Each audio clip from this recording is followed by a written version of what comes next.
Hello everyone, SirMonkeySuit here, back again with Haikyuu Season 4. We are on episode 16, and in the last episode we ended off the game with Yamaguchi's pinch serve game, you know, where he's coming in clutch when we need him most, to obviously get back into... I can't remember where Inarizaki are in terms of points. I think they're like 23 or something, we were like 19, but then Yamaguchi got that serve at the end, so I think we're 3 points behind them, something like that. Anyway, coming up to the end of the set regardless. But really, the MVP for last episode, I talked about obviously last episode of the discussion, is Shimada. The fact that he had to run around the entire length of the arena, of the gymnasium, whatever you want to call it, to basically hold up a bag because the emergency exit sign that Yamaguchi looks for, so he has something to focus on, was being blocked by a banner, I believe. So yeah, I talked about it, how Shimada must have looked for the emergency exit sign as soon as he saw that Yamaguchi was coming on, because he had to have that amount of time just to get around there, you know. But I love it, you know what I mean. I was talking about it in the last episode about how, like, I just enjoy their dynamic, because it's one of those things where Yamaguchi, this is his only time to shine, is when he's in pinch serve mode. He doesn't really stay on the court other than that, like, you know, only to do that, like, that's his one attack. And Shimada is the one that has that connection with him from the crowd, so I just love that dynamic. So yeah, other than that, Karasuno have been keeping it very fresh, obviously bringing out different moves all the time, so it's catching Inarizaki off guard. And I was talking about how as soon, like, after this set, that is when it's going to really be tough, because like Karasuno are going to just have to, use their strengths to their full potential and everything like that, but like, they've got nothing to really shock Inarizaki at that point, so it becomes more of a sort of tactful game, so that's going to be the interesting thing. But I'm sure that in this episode we will see how this first set ends, and honestly I feel like it would be better off if Karasuno get this set won, you know what I mean, because it's a foundation to sort of go again, whereas if they lose after all of this sort of, like, all of this surprising play that they've brought out to shock Inarizaki, I feel like if they lose this after all of that, it's going to be a long trek back to get the win. So, it will be tough. So they're better off getting a win for this set, and then, building that foundation and going on from that. So yeah, we'll see what happens. But I don't think I've really got to talk about anything else. So we're just going to get in episode 16, see what we get. As of obviously recording this, I believe episode 15 got taken down for copyright. Okay, so, as I've said previously before, if that is the case, it will get re-uploaded, and the reaction portion itself will be put on my website, and everything like that. But this one, I'm still going with it on YouTube, so, it will be here. If it's not, it will be re-uploaded, and the reaction portion will be put on my website. Okay, so that's how it works. But anyway, yes, nothing else to really talk about, so we're going to get in episode 16. If you do want to get the full length as well, link will be down in the description for that. So if you want to watch my reaction in full, then and not just the 10-minute cut version, then the offer is there for you. But yes, nothing else to really talk about, so we're going to get in episode 16. See what we get, so without further ado, let's go.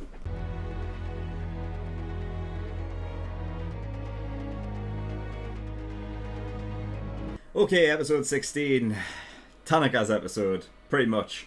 And it's nice to really sort of get a bit more deep into his character a bit, because I was right in how it ended up sort of playing out at the very beginning of the episode, where it was like the idea that because he doesn't have a specific role, that he is classed as number one, because Asahi, being a wing spiker as well, also the ace, that spot is Asahi's, so I think it's easier. Like if it had been anyone else, I think it would have been easy to for that, like, for a character to feel like they're just making up the numbers kind of thing, you know what I mean, like, or to think that I'm the most least important on the court. But I've always said that about Tanaka, that like his mental toughness is something that's that he has, that everyone else doesn't have. And Tanaka, when it comes to mental toughness, he's the one that reigns supreme. You know what I mean? Like he never lets it get him down for long. Like even there at the at the end where like Tanaka's talking about how, you know, like I was depressed. Of course I was, for like a bit. You know what I mean? But then it's just like, it's that strength to come back. Like I think that true strength isn't being able to keep strong all the time. Like what really brings out someone's, you know, strength of, you know, of character, of will, of determination, everything like that, is the ability to come back from that. You know what I mean? When you're not able to be able to pull that off, you know, the way that Tanaka can, it can be very devastating, and you know, you're just surrounded by, you know, this like sort of negative energy almost, that it's like trying to break through that barrier. Tanaka can do it, you know. So we've seen this before, like on a much smaller scale. Back to when, I believe it was in season 2 when we were against, what's the name? Is it Wakatani or something like that? I can't remember. The one, the team that wore pink. I think because it was Tanaka who collided with Daichi, right? And Daichi was out of the rest of the game. And like there was a sort of a moment in time in that match where Tanaka was feeling responsible and everything like that, and it got to him for just a bit, but then, you know, it was managed to pull him around.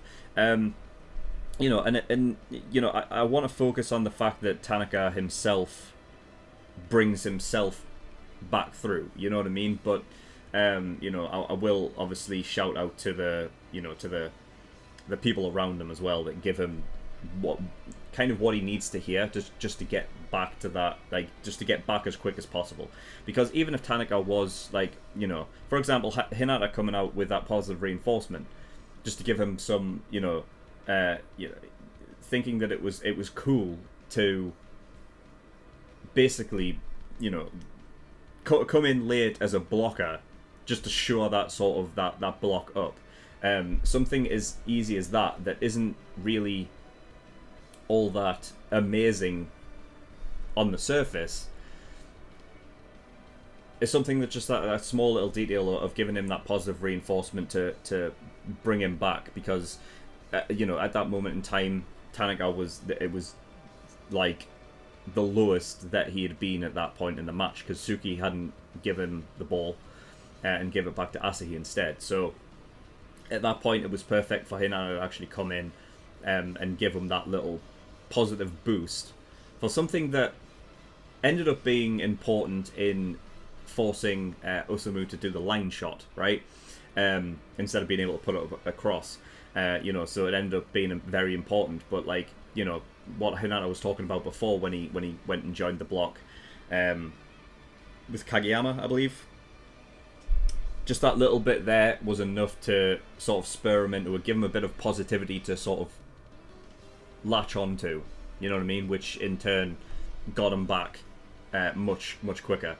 I feel like, you know, Tanaka isn't one to sort of dwell on things, you know what I mean? So, you know, he has these sort of phases, and I think it's very realistic, his character, because I feel like this is something that happens to a lot of people that do have that sort of very like, you know, a similar sort of personality to Tanaka in the real world, like those sort of larger than life characters, because they're so like, it feels like nothing can ever get them down, but because of that, like it ends up, you know, like you can't keep holding on to that kind of positive energy all the time, you know what I mean? So it's like one of those where it's like a bit of blowback, I suppose, if you can understand like what I'm talking about there, where it's like, because they are so positive all the time, you know what I mean, all it can take is just something to kind of like get you down. And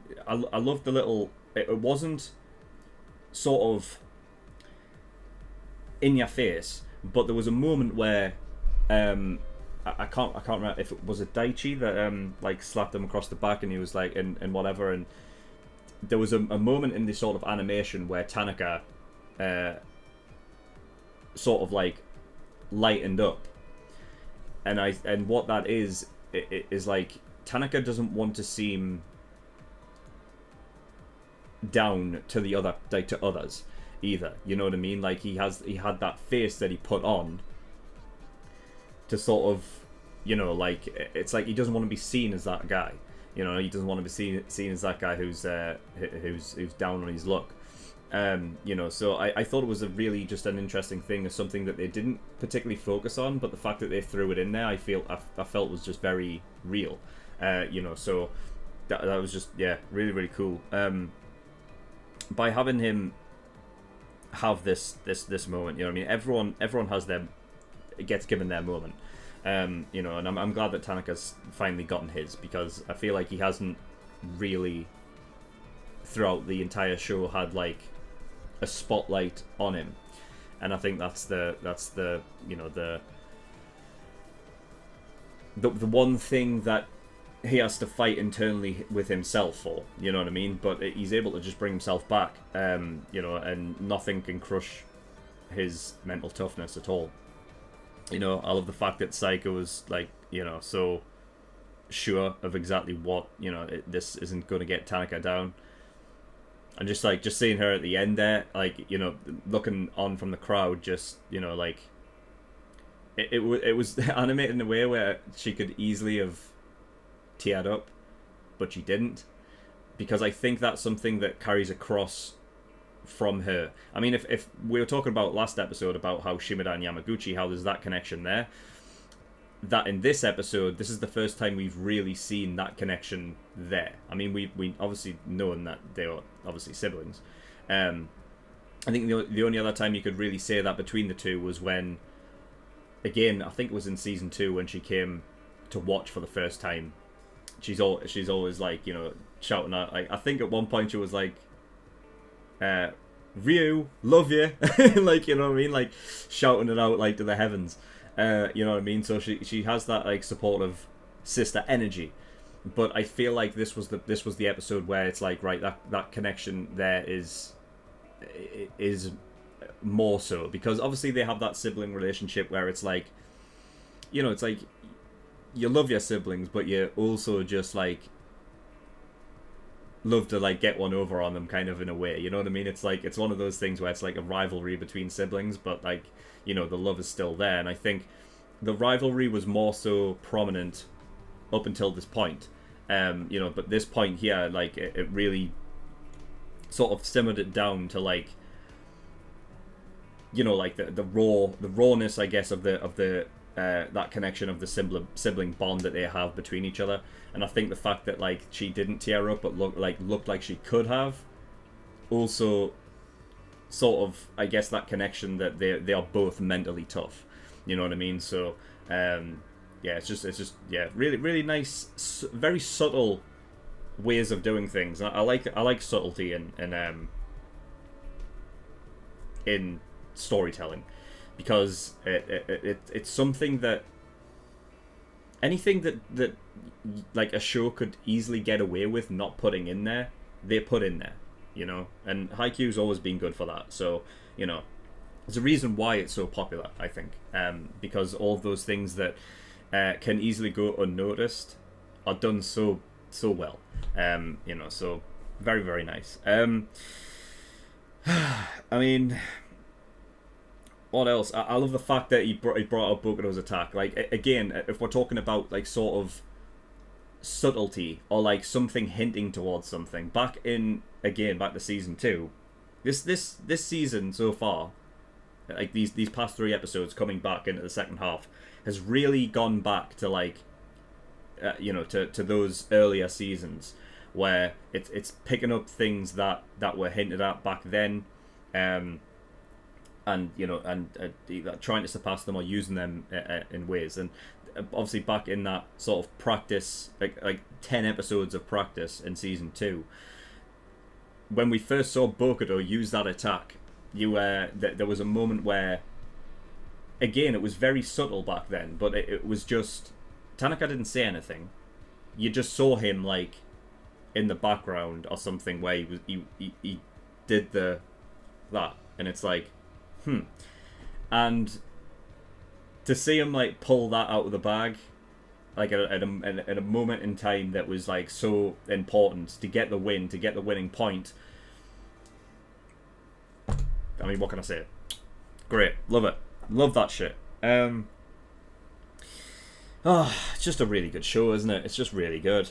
Yeah, so again, like the subtlety as well of not just putting down sort of Tanaka in a way. There was this obviously this thing surrounding it where Tanaka was like, you know, like I always thought I was like a genius, but I love the fact of like in his own mind, because he's trying to push through that negativity at that point. He still says like, but maybe I am, and so I still think that I am. So it's like a fight within his own head when he does get to that negative point that he pushes through, and just says to himself like, I still think that I am. It's like him telling himself to go to you know, to get through it, kind of thing. So it's really good, like another sort of thing. But you know, this thing of like Tanaka basically saying like, I've always been you know, like average, and in a team filled with all these people that do their thing and do it better than what he can overall. The subtlety of not almost animating, like visual storytelling is incredible. I love visual storytelling. You don't have to tell me everything, so show me. It's one of those things where like it wasn't that like in this entire episode, it wasn't that Tanaka was playing bad, right? More so than it showcased the other Karasuno members doing really well. It was like if this whole thing about like Tanaka being average, then in the visual storytelling they were making him sort of not be the one who is bad, but that everyone else was surpassing him in how they were playing, you know, because the rest of the team are playing great, you know, and Tanaka isn't sort of playing on that level at that point, you know. So it's like little bits of visual storytelling. Again, this show does that is great. You know, that those are the kind of things that like really make shows fantastic. They're the shows that I enjoy watching the most. You know, so I love all that shit, you know. Storytelling isn't about, you know, I guess there's this sort of thing that like storytelling, it means that you're telling the story, so therefore it has to be talked out, but that isn't true. That isn't, you know, the case in terms of storytelling of like, you know, setting a scene or setting a mood, or visualizing something that you know doesn't have to be talked about and you still understand what's going on. Like, I think there was something about I think it was old sort of like older Disney you know, like you know, movies and everything like that, or at least like back in the days of like sort of animating, where it was, you know, like you could literally mute the audio and still know what is happening based upon how the characters, you know, move, how they're animated, how they're, you know, how they're emoting, you know what I mean. And I think that was a thing that Walt Disney, when he was alive, like sort of implemented into that style, is like, if you can mute the audio and still understand what everything that's happening, then you've done well there. And I feel like I could mute this episode. I mean, yeah, I mean, the thing is with obviously watching it in Japanese, the subtitles are still there, so technically I guess you don't need the audio, you know what I mean? But I'm talking about like, even if I turned off the subtitles and muted, I would understand exactly what is going on there, you know what I mean? So I just think it's just really, really good, you know, and I don't think that the subtlety will get the credit from that it deserves, you know. So yeah, I just want to point that out in hopes that you guys that are watching understand that as well. So yeah, Tanaka looked like Mad Dog, man. If he had those black tram lines around there, he would have literally just been Mad Dog, wouldn't he? Oh god, because I mean, even his personality isn't so different. You know what I mean? It's not completely opposite. You know, because they both have those you know, types of faces and everything like that. Yeah.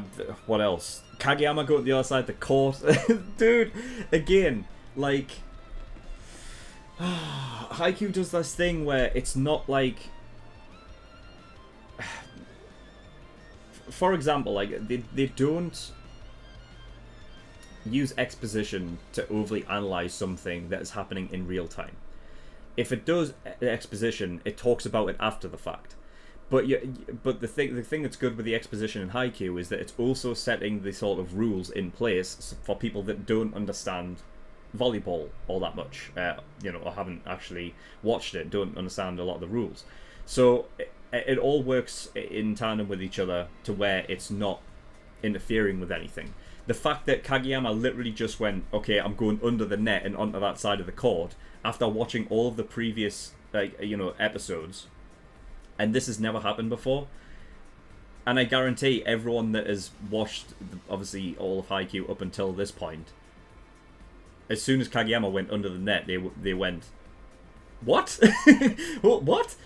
Because it's something that is like, again, like another way of talking about storytelling is that you don't need to tell it when it's happening. The visual storytelling is that he literally just went under the net and passed the ball back over. You know, like it's something that we've never seen before. Is something that, you know, you don't need somebody telling you that he is going under the net. In other shows, what would happen is Kageyama would go under the net, and then you would get other characters going, like, you know, like a sort of a close-up on other characters going, what? And then it'll be like, it'll tell you the rules as it's happening. But the good thing about Haikyuu is that it's like, it keeps that pace going. I think that can be an issue with a lot of anime in general, is that because they don't work in sort of real-time spaces a lot of the time, they will, obviously, you've got that anime time thing going on the whole, like, a lot of the time. So, you know, but because of that, you need to be careful of where you place it in certain times, certain, like, you know, certain areas throughout an episode to not ruin the pacing of an episode. But because all of that almost seemed like it was happening in real time, that is what made it so good. And I think that's what Haikyuu does actually a lot. They pull out things that shock you. They don't you know, they don't tell you everything that is happening. It's just that, you know, something might happen where it's just like, what the fuck? Like, you know, it's great because it's a visual shock of like what you would expect if you were just watching a real sports match. You know, I guess back to episode 14, it was that moment where Kageyama literally spike dumped it. You know what I mean? Like things like that, where it's like, oh my god, like, you don't sit there for like a whole 30 seconds extra explaining how Kageyama's now, you know what I mean? Instead, like, you know, because I'm pretty sure that spiker dump, they had, like, because it was going to Kageyama, he could have, like, set it again, you know what I mean? There was still an extra touch in play. But because, I guess, you know, it was just like, no, this will fucking catch him off guard. Bang! You know what I mean? Like, shit like that. Like, they didn't need to explain it and waste time talking about how it was like, he had one more extra touch he could have taken at that point. It's just like, he did it, and then, like, we moved on. And it's great because it feels like it's going at a... I mean, I talked about that in that episode, about how I felt that episode was paced beautifully. It was perfect. You know, so... Oh, God, I just love the show, man. I love it. Yeah, I mean, other than that, we had Inarizaki blocking, which is nice to see. Because I think we talked about this, about how their style of play is serve and block. Like, that's their style of play. Yeah, it seems that only now in this episode we are seeing them block. I think I remember, like, talking about in episode 14. I think I remember saying, like, I can't even remember them making a single block that that episode, and it was like, for a team that is, you know, for their style of play to be a serve and block, they haven't blocked a lot. So it's nice to see them obviously, pull that out of the bag now. So we're beginning to see that. And again, like now that this set is done, I reiterate what I said in the pre-discussion. I feel like this is where it's going to get interesting, because this is where, all of the cards are out on the table now. So it's about how you implement those at the right times to go on. Now, I believe that these are just 3 set games again, right? I think it was only Chiritorizawa that was a 5 set. I could be wrong, but let me know. But yeah, if it is a 3 set game, then the likelihood is that Inarizaki are going to get set 2, and then it's going to go down to set 3. So yeah, it's going to be one of those that they're going to have to tough out set 2, and then set 3 is for all the beans. So yeah, that's going to be interesting. So yeah, I mean, other than that, it's pretty much all I've got. Yeah. So Tanaka, simple and devoted, I think was a really perfect way to sort of describe him. But at the end of the day, what Aikawa said and Aoba Josai, or even Iwaizumi give that sort of lesson to Aikawa, is that there's 6 players on the court, and the 6 best players, they make up the team. Tanaka's a part of that team, so even though he doesn't have, he's not the best in any one field on that court, he puts the points up. You know what I mean? I remember back in I guess going back to season 2, it must have been around there or something, where Tanaka was so underappreciated in a sense of throughout the match, Tanaka was building up a lot of points, and it wasn't that he was getting showcased. It was just every so often, how I talk about how they reuse assets, a certain animating animations, and they reuse them again, and they did that a lot back in those earlier seasons, and that happened sort of a lot, I guess, with Tanaka during a game. But he was racking up points. It was just that he wasn't getting showcased a lot, you know what I mean? Obviously we saw him get the points, but it wasn't like he was getting big sort of moments throughout a game. But he was racking up points, so you know what I mean. I remember, who was it that I can't remember the character that basically spoke out about it, but it was essentially Tanaka has all the abilities to become an ace. You know what I mean? It's just that Asahi is there above him at this moment in time. But I mean, I don't know when this show is going to end. But this is the last tournament that the third years are in, okay? So if it does continue on past that, then I have no doubt in my mind that Tanaka will become the ace then, the thing is that at that moment in time, what happens with Hinata at that point? You know what I mean? Because obviously he wanted to become the ace. We've had moments like that before where where Hinata's been so desperate to become an ace and everything like that. But I feel like Tanaka's just is worthy, and maybe in terms of being an ace to go after the wing spiker, right? I just feel like he can take that position, So yeah, very very good episode. Really enjoyed it. I'm glad that Tanaka had his spotlight episode. You know what I mean? I felt like his character definitely deserved it.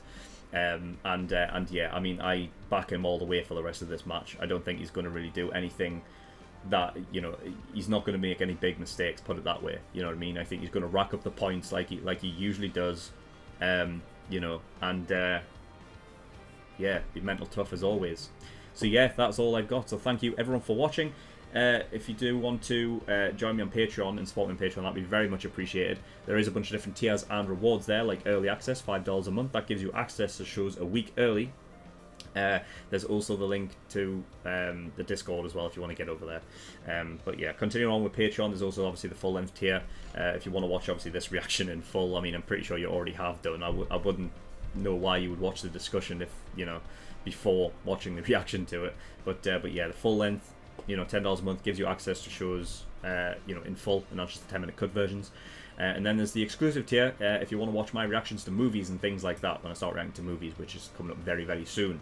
I believe My Hero Heroes Rising, is out very, very soon, this month. So, that'll be coming up. So yeah, you can go have a look at those tiers, see what they offer. But that was all I've got, so thank you for watching. I'll see you all next time. Bye-bye.